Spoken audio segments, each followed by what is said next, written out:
Hi guys, നമസ്കാരം. എല്ലാവർക്കും നമ്മുടെ മറ്റൊരു പുതുത്തൻ വീഡിയോയിലേക്ക് വീണ്ടും സ്വാഗതം. ഇന്നത്തെ വീഡിയോയിൽ നമ്മൾ കാണിക്കാൻ പോകുന്ന ഒരു സ്പെഷ്യൽ ആയിട്ടുള്ള ടിപ്പാണ്. നിങ്ങൾ തീർച്ചയായിട്ടും ഈ ഒരു ടിപ്പ് കാണുകയാണെങ്കിൽ നമുക്ക് നമ്മുടെ വീട്ടിലെ എല്ലാ കാര്യങ്ങളും ആരുടെയും ആശ്രയം ഇല്ലാതെ തന്നെ നമുക്ക് ഒറ്റയ്ക്ക് ചെയ്യാൻ പറ്റുന്ന കാര്യങ്ങളാണ്.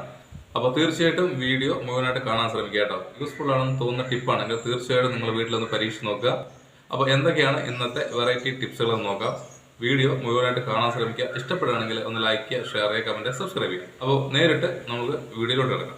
അപ്പോൾ ഫ്രണ്ട്സ്, ഇന്നത്തെ വീഡിയോയിൽ നമ്മൾ കാണിക്കാൻ പോകുന്നത് എല്ലാവർക്കും ചെയ്യാൻ മടിയുള്ള പല കാര്യങ്ങളും നമുക്ക് ഒറ്റയ്ക്ക് ചെയ്തു തീർക്കാവുന്ന സിമ്പിൾ ടിപ്പാണ്. അതിന് നമ്മൾ ഉപയോഗിക്കുന്ന ഒരേ ഒരു സാധനം എന്ന് വെച്ച് കഴിഞ്ഞാൽ ഹാർപ്പിക്കാണ് കേട്ടോ. അപ്പം ഞാൻ കുറച്ച് ഹാർപ്പിക്കാണ് ഉപയോഗിക്കുന്നത്. ഇനി നമ്മൾ അതിലോട്ട് ചേർക്കാൻ പോകുന്ന ഒരു ഐറ്റം എന്ന് പറഞ്ഞു കഴിഞ്ഞാൽ ബേക്കിംഗ് സോഡയാണ്. അപ്പോൾ ബേക്കിംഗ് സോഡയും ഏകദേശം ഹാർപ്പിക്ക് ചെയ്യുന്ന അതേ ജോലികളാണ് ചെയ്യുന്നത്.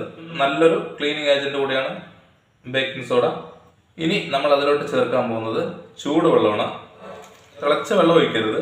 ലൈറ്റായിട്ടുള്ള ഒരു ചൂടുവെള്ളം ഒഴിക്കുകയാണെങ്കിൽ ഹാർപ്പിക്ക് നല്ല രീതിയിൽ മിക്സായി കിട്ടും. ടൂത്ത് പേസ്റ്റ്, വാസലിൻ, മെഴുക് ഇതെല്ലാം നമ്മൾ അലിയിച്ചെടുക്കണമെങ്കിൽ എപ്പോഴും ഒരു ഇളം ചൂടുവെള്ളത്തിൽ വേണം ചെയ്തെടുക്കുക. അറിയാത്തവരുണ്ടെങ്കിൽ ഇനി മുതൽ അങ്ങനെ ചെയ്ത് നോക്കുക.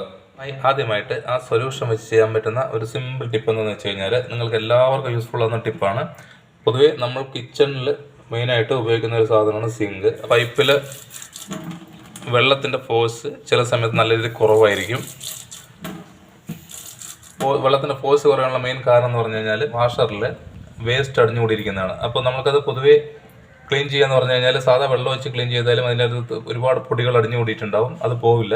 ഈ ഒരു സാധനം ഉണ്ടല്ലോ, അതൊന്ന് അയച്ചെടുക്കാം കേട്ടോ. അതുപോലെ ഒന്ന് തിരിച്ചു കൊടുത്തു കഴിഞ്ഞാൽ ഊരിയെടുക്കാൻ പറ്റും. അപ്പോൾ നിങ്ങൾ എല്ലാവർക്കും ഇതുപോലെ ക്ലീൻ ചെയ്യാവുന്ന കാര്യമുള്ളൂ. കാരണം അല്ലെങ്കിൽ പൈപ്പിൽ വെള്ളം വളരെ ഫോഴ്സ് കുറഞ്ഞ് പിന്നീട് വെള്ളം ഒട്ടും വരാതെയാവും. ഇതുണ്ടല്ലേ, ഈ ഒരു ചെളി നമ്മൾ കഴുകിക്കളഞ്ഞാൽ അങ്ങനെ പോവില്ല. അപ്പോൾ ഇത് കളയുന്നതിന് നമുക്ക് ചെയ്യാൻ പറ്റുന്ന സിമ്പിൾ ടിപ്പാണ്. നമ്മൾക്ക് ഈ ഒരു സൊല്യൂഷൻ വേറൊരു പാത്രത്തിൽ കുറച്ച് മാറ്റി വെക്കാം കേട്ടോ. കാരണം കുറേ കാര്യങ്ങൾക്ക് നമുക്കിത് ഉപയോഗിക്കാവുന്നതുകൊണ്ട്. അപ്പോൾ ഇതിലുണ്ടാവുന്ന ഈ അഴുക്കുകളുണ്ടല്ലോ, അത് അഴുക്ക് എന്ന് പറഞ്ഞാൽ ഇരുമ്പിൻ്റെ പൊടി ഉണ്ടാവും, മറ്റുള്ള പല കാര്യങ്ങളുണ്ടാവും. അപ്പോൾ ഇത് മൊത്തമായിട്ട് അടഞ്ഞിട്ടുണ്ട്. അപ്പോൾ അതുകൊണ്ടാണ് നമുക്ക് വെള്ളത്തിൻ്റെ ഫോഴ്സ് നല്ല രീതിയിൽ കുറയുന്നത്. കാരണം നമുക്ക് ഇങ്ങനെ ക്ലീൻ ചെയ്തെടുത്തു കഴിഞ്ഞാൽ ബ്രഷ് ഒന്ന് വെച്ച് കഴിഞ്ഞ് ക്ലീൻ ചെയ്തെടുത്താലും നമുക്ക് ക്ലീനായി വരില്ല. അതിന് നമുക്ക് ഈ ഒരു സൊല്യൂഷനിൽ ഒരു 10 മിനിറ്റ് ഇട്ട് വെക്കാം. എന്നാൽ നല്ല രീതിയിൽ ഇളക്കി കൊടുക്കാം. നല്ല രീതിയിൽ ഇളക്കി മിക്സ് ചെയ്ത് കൊടുത്താൽ തന്നെ നമുക്ക് ഇതിൻ്റെ അകത്തുണ്ടാവുന്ന അഴുക്ക് പൂർണ്ണമായിട്ട് പോകുന്നതാണ്. ചെറിയ ചെറിയ കറുത്ത പൊടികൾ ഈ വെള്ളത്തിൽ നല്ല രീതിയിൽ വന്നിട്ടുണ്ട്. അത്യാവശ്യം ചൂടുള്ള വെള്ളമാണെങ്കിലാണ് എഫക്റ്റ് ഉണ്ടാവുള്ളൂ. കണ്ടില്ലേ, ഈ ഭാഗത്തെല്ലാം നല്ല രീതിയിൽ അഴുക്കുണ്ട്.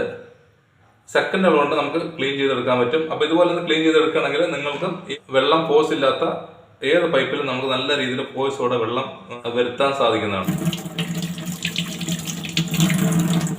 നല്ല രീതിയിലൊന്ന് വാഷ് ചെയ്തിട്ടുണ്ട്. ഇനി നമുക്കൊന്ന് മുറുക്കി കൊടുക്കാം കേട്ടോ. ഇനി ഒന്ന് മുറുക്കി കൊടുക്കാം.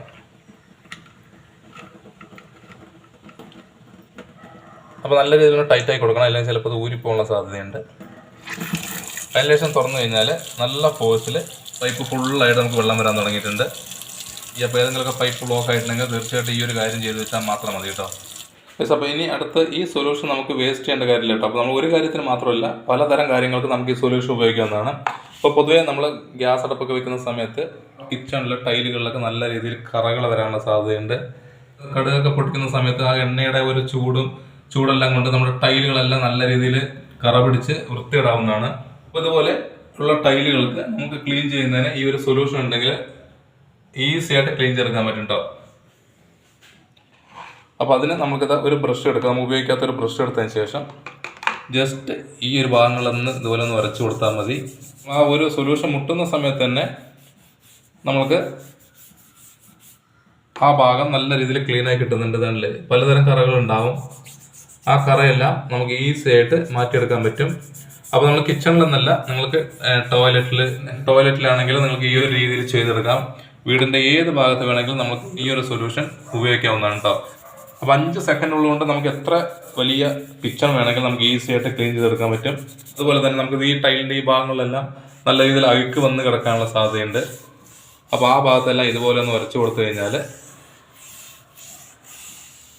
നല്ല രീതിയിൽ ക്ലീൻ ആവുന്നതാണ് കേട്ടോ. കാരണം അത്രയും അഴുക്കുള്ളൊരു സ്ഥലമാണ് നമ്മുടെ കിച്ചൺ എന്ന് പറഞ്ഞു കഴിഞ്ഞാൽ. നമുക്ക് ഇത് കണ്ടില്ലേ, ഇതാ ഇത്രയും പൊടിയുണ്ട്. നമുക്കത് ജസ്റ്റ് ഒന്ന് വിരലുകൊണ്ട് ആക്കുന്ന സമയത്ത് തന്നെ ഇതാ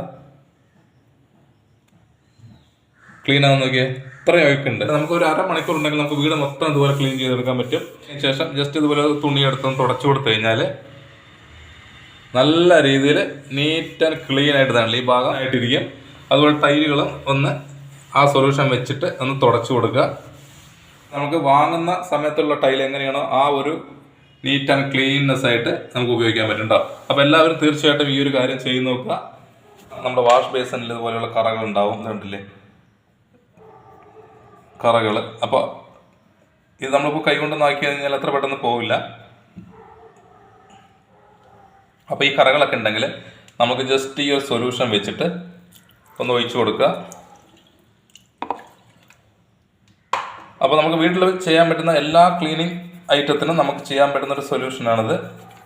ഇതാ ജസ്റ്റ് നമുക്കിതുപോലെ ഒരു ബ്രഷ് എടുത്ത് കഴുകി കൊടുത്താൽ മതി. ബ്രഷ് ആകുന്ന സമയത്ത് എന്താണെന്ന് വെച്ച് കഴിഞ്ഞാൽ അപ്പോൾ സ്ക്രാച്ച് ആകാതിരിക്കാൻ ഇതുപോലെ ബ്രഷ് ഉപയോഗിക്കുന്നതാണ് ഏറ്റവും നല്ലത് കേട്ടോ. സ്ക്രബ്ബർ നമ്മൾ സ്റ്റീലിൻ്റെ ഒക്കെ സ്ക്രബ്ബറാണ് ഉപയോഗിക്കുന്നതെങ്കിൽ തീർച്ചയായിട്ടും വാഷ് ബേസിനെല്ലാം സ്ക്രാച്ച് ആവാനുള്ള സാധ്യതയുണ്ട്. അപ്പോൾ നമുക്ക് എല്ലാ കറകളും പോയിട്ട് നല്ല ഫ്രഷ് ആയിട്ട് ഏത് ഭാഗം ഇരിക്കും. ഇതൊക്കെ നമുക്ക് കൈ കൊണ്ട് ജസ്റ്റ് ഒന്ന് ആയിക്കൊടുത്താൽ തന്നെ നിങ്ങൾക്ക് മനസ്സിലാക്കാൻ പറ്റുന്നതാണ്. അപ്പോൾ അത്രയും ക്ലീൻ ആവുന്ന ഒരു സൊല്യൂഷനാണ്. അപ്പോൾ നിങ്ങൾ തീർച്ചയായിട്ടും ഒന്ന് ചെയ്ത് നോക്കുക. ഇനി ആ സൊല്യൂഷൻ വെച്ച് നമുക്ക് അടുത്ത് ചെയ്യാൻ പറ്റുന്ന ടിപ്പാണ് ഇതുണ്ടല്ലേ, നമുക്ക് ഗ്യാസ് അടുപ്പിൽ ഏറ്റവും കൂടുതൽ ഉണ്ടാകുന്ന മെയിൻ ഒരു കംപ്ലൈൻറ്റ് എന്ന് പറഞ്ഞാൽ ഇതുപോലെ ബർണറിൽ കരിപ്പൊടി പിടിക്കുക എന്നുള്ളതാണ്. അങ്ങനെയാകുമ്പോൾ അത് ഇതിൻ്റെ ഫ്ലെയിം നല്ല രീതിയിൽ കുറവായിരിക്കും, കൂടാതെ ഗ്യാസ് നല്ല രീതിയിൽ ചിലവാകുന്നതാണ്. ഇതുപോലെയുള്ള ബർണറുകൾ ക്ലീൻ ചെയ്യാൻ പല ടിപ്പുകൾ നിങ്ങൾ ഉപയോഗിക്കാറുണ്ടാവും, പക്ഷേ അതിനേക്കാൾ ഏറ്റവും എളുപ്പത്തിൽ ചെയ്യാൻ പറ്റുന്ന ടിപ്പാണ് ഇത്. കുറച്ച് ബാലൻസ് മാറ്റി വെച്ച സൊല്യൂഷൻ എടുത്ത് നമുക്ക് വേറൊരു പാത്രത്തിലോട്ട് ഒഴിക്കാം. അതിലോട്ട് നമുക്കിതുപോലെ ബർണർ ഒരു അരമണിക്കൂറോളം ഒന്ന് ഇട്ട് വെക്കാം കേട്ടോ. അപ്പോൾ നിങ്ങൾക്ക് എത്ര ബർണർ ഉണ്ടെങ്കിലും ആ മുങ്ങുന്ന രീതിയിൽ ഒന്ന് ഇട്ട് വെക്കാം. മണിക്കൂർ കഴിഞ്ഞതിന് ശേഷം നമുക്ക് ഈ ബർണർ എടുത്തിട്ട് നല്ല രീതിയിൽ ഒന്ന് ഇതുപോലെ ഒരു ബ്രഷ് വെച്ചിട്ട് ഒന്ന് ക്ലീൻ ചെയ്ത് കൊടുക്കാം കേട്ടോ. എത്ര കത്താത്ത സ്റ്റൗവും ഈസി ആയിട്ട് കത്തിപ്പിടിക്കും. കാരണം ബർണർ എപ്പോഴും നമ്മൾ ക്ലീൻ ചെയ്ത് നീറ്റായി സൂക്ഷിക്കേണ്ടതാണ്. കാരണം ഏതൊരു സാധനവും തിളച്ച് പൊങ്ങിയിട്ട് ആദ്യം പോയിരുന്നൊരു സ്ഥലം എന്ന് പറഞ്ഞാൽ ബർണറാണ്. നല്ല രീതിയിൽ കരിപ്പൊടി ഉണ്ട്, നമുക്ക് തൊട്ട് കഴിഞ്ഞാൽ തന്നെ മനസ്സിലാവും. അപ്പോൾ എങ്കിലും ഒരു മാസത്തിൽ 2 തവണയെങ്കിലും നിങ്ങൾ ഇതുപോലെ ബർണർ ഈ സൊല്യൂഷൻ വെച്ച് ക്ലീൻ ചെയ്തെടുക്കുകയാണെങ്കിൽ ഗ്യാസ് നല്ല രീതിയിൽ സേവ് ചെയ്യാൻ പറ്റുന്നതാണ്. കാരണം ഒരു മാസമൊക്കെ നമ്മൾ കത്തിക്കുന്ന ഗ്യാസ് 1.5 മാസം വരെ ഈ ഒരു രീതി ചെയ്താൽ തന്നെ കത്തിക്കാൻ പറ്റും. കാരണം ഹോളുകൾ അടയും തോറും നമുക്ക് ഗ്യാസ് ലീക്ക് ആയിക്കൊണ്ടിരിക്കുകയാണ്. അതിനുശേഷം നമ്മൾ സാധാ വെള്ളത്തിലൊന്ന് കഴുകിയെടുത്തു കഴിഞ്ഞാൽ നല്ല രീതിയിൽ ബർണർ ക്ലീൻ ആയിട്ട് ഉപയോഗിക്കാൻ പറ്റും. പിന്നെ എല്ലാ ഹോളുകളും നമുക്ക് ഓപ്പൺ ആയി കിട്ടുകയും ചെയ്യും. അപ്പോൾ ഇതുപോലെ നമ്മൾ ക്ലീൻ ചെയ്ത ബർണർ നമുക്ക് ഇതിലോട്ട് ഒന്ന് ഫിറ്റ് ചെയ്യാം. തുടച്ച് നല്ല വെള്ളം ഉണങ്ങിയതിന് ശേഷം മാത്രമേ നമുക്ക് ഇത് കത്തിക്കാൻ പറ്റൂ കേട്ടോ. അല്ലെങ്കിൽ പല ഹോളിലും തീ വരില്ല. അപ്പോൾ ഇനി ഗ്യാസ് ലാഭിക്കാൻ നിങ്ങൾ ഒരുപാട് ടെക്നിക്കൊന്നും ചെയ്യേണ്ട കാര്യമില്ല. ഈ ഒരു കാര്യം ചെയ്താൽ തന്നെ നല്ല രീതിയിൽ നിങ്ങൾക്ക് ഗ്യാസ് സേവ് ചെയ്യാൻ പറ്റുന്നതാണ്. ഈ ഒരൊറ്റ സൊല്യൂഷൻ ഉണ്ടെങ്കിൽ നമുക്ക് ഒരുപാട് കാര്യങ്ങൾ നമുക്ക് ഒറ്റയ്ക്ക് ചെയ്തു തീർക്കാൻ പറ്റുന്നതാണ്. അപ്പോൾ എല്ലാവരും തീർച്ചയായിട്ടും ഇതുപോലെ സൊല്യൂഷൻ ഉണ്ടാക്കിയിട്ട് നമ്മുടെ വീട് മൊത്തം ക്ലീൻ ചെയ്യുക. അപ്പോൾ ഇന്ന് കാണിച്ച ടിപ്സ് എല്ലാം നിങ്ങൾക്ക് ഇഷ്ടപ്പെട്ടെന്ന് വിചാരിക്കുന്നു. വീഡിയോ ഇഷ്ടപ്പെട്ടെങ്കിൽ ഒന്ന് ലൈക്ക് ചെയ്യുക, ഷെയർ ചെയ്യുക, കമൻറ്റ്, സബ്സ്ക്രൈബ് ചെയ്യാം. അടുത്ത വെറൈറ്റി ടിപ്സുകളുമായി കാണുന്നവരേക്കും വീണ്ടും ഗുഡ് ബൈ.